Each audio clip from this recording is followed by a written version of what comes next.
subscribe to my channel and also press this bell icon. আসসালামু আলাইকুম, আশা করি সবাই অনেক অনেক ভালো আছেন। তো দর্শক, এখন আছি আমি বঙ্গবন্ধু টেক্সটাইল ইঞ্জিনিয়ারিং কলেজের সামনে।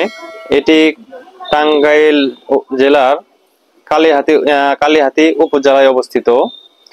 এটা হলো টাঙ্গাইল জামালপুরের মহাসড়কের পাশেই অবস্থিত এই ইঞ্জিনিয়ারিং কলেজটি। তো আজকে এই ইঞ্জিনিয়ারিং কলেজটি আপনাদেরকে ঘুরে ঘুরে দেখাবো। তো এই বঙ্গবন্ধু টেক্সটাইল ইঞ্জিনিয়ারিং কলেজের ভিতরে কি কি রয়েছে এবং এই ভিতরের পরিবেশটা কেমন, এই সকল বিষয়ে আপনাদের সাথে শেয়ার করব। দেখতে পাচ্ছেন, এটা হলো প্রবেশ গেট, বঙ্গবন্ধু টেক্সটাইল ইঞ্জিনিয়ারিং কলেজের প্রবেশ গেট। এই কলেজের প্রত্যেকটি জায়গার প্রত্যেকটি অংশ অনেক সুন্দর, লেখাপড়ার মানটাও অনেক ভালো।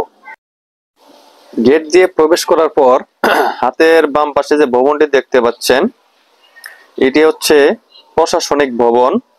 চলুন এর ভিতরে আপনাদেরকে একটু নিয়ে যাই। তো দেখতে পাচ্ছেন দুপাশেই বড় বড় ভবন রয়েছে। এইসব হচ্ছে একাডেমিক ভবনের একটি অংশ। মাঝখানে একটু জায়গা দেখতে পাচ্ছেন, এখানে দেখতে পাচ্ছেন বিভিন্ন রকমের ফুলের বাগান এখানে রয়েছে।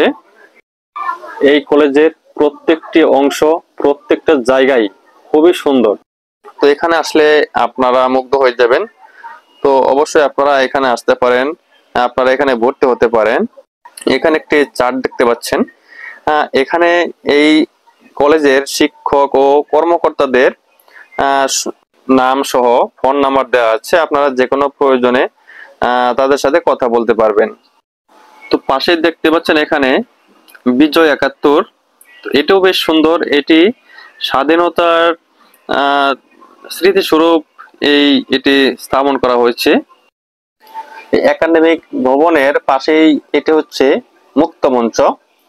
তা এখানে অবসর সময়ে শিক্ষার্থীরা বসে থাকতে পারে, গল্প গুজব করতে পারে। এটিও কিন্তু অসাধারণ, খুবই ভালো লাগছে আমার এখানে আসার পর। মুক্ত মঞ্চের ডান পাশে আরেকটি ভবন দেখতে পাচ্ছেন, এটা হচ্ছে ফেব্রিক ম্যানুফ্যাকচারিং শেড। এটা হচ্ছে এই কলেজের বিশাল বড় একটি মাঠ। আর সামনে যে ভবনগুলো দেখতে পাচ্ছেন ওটা হচ্ছে ছাত্রনিবাস। তো ওটা অনেক সুন্দর। আমরা এদিক থেকে দেখতে দেখতে ওইদিকে যাব। মাঠের ডান পাশে যে ভবনটি দেখতে পাচ্ছেন এটা হচ্ছে টিচার্স রুম, এখানে টিচাররা থাকে।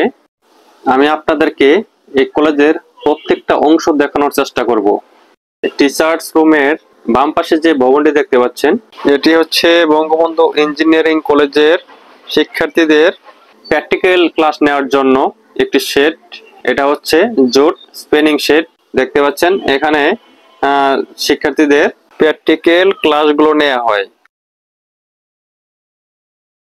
আর সামনে যে ভবনটি দেখতে পাচ্ছেন এটা হচ্ছে ছাত্রনিবাস। এটি একটি হোটেল, এখানে মোট 3টে হোটেল রয়েছে। এটি হচ্ছে 1 নাম্বার হোটেল। এটি মূলত 4 তলা বিশিষ্ট একটি ভবন। এখানে 3টি হোটেলে প্রায় 600 সিট আছে। আর এখানকার পরিবেশও অসাধারণ পরিবেশ। দেখতে পাচ্ছেন এই কত সুন্দর সুন্দর ফুল গাছ দুই পাশেই, মাঝখান দিয়ে রাস্তা যাওয়ার জন্য, হোটেলে যাওয়ার জন্য। আর আমরা এখন যেখানে যাচ্ছি এটা হলো 2 নাম্বার হোটেল, এটাও ছেলেদের হোটেল। আর মেয়েদের হোটেল হচ্ছে কলেজের উত্তর পাশে। এই যে এটি হচ্ছে এই হলে ঢোকার গেট। আর এই ভবনটি হচ্ছে 2 তলা বিশিষ্ট। কত সুন্দর একটি পরিবেশ দেখতে পাচ্ছেন, খুবই সুন্দর। এখানে ছোট একটি ভবন দেখতে পাচ্ছেন, এটা হলো স্টাফ ডরমেটরি রুম। আর পাশে এটা হলো জেনারেটর রুম, মানে সাবস্টেশন। তো আমি এখন কলেজ থেকে বেরিয়ে যাচ্ছি। তো আপনাদেরকে কলেজের প্রত্যেকটি অংশ ঘুরে দেখাইলাম। আমাদের এই বঙ্গবন্ধু টেক্সটাইল ইঞ্জিনিয়ারিং কলেজটি আপনাদের কেমন লেগেছে অবশ্যই কমেন্টে জানাবেন। ধন্যবাদ সবাইকে ভিডিওটি দেখার জন্য। ভালো থাকেন সবাই। আল্লাহ হাফেজ, আসসালামু আলাইকুম।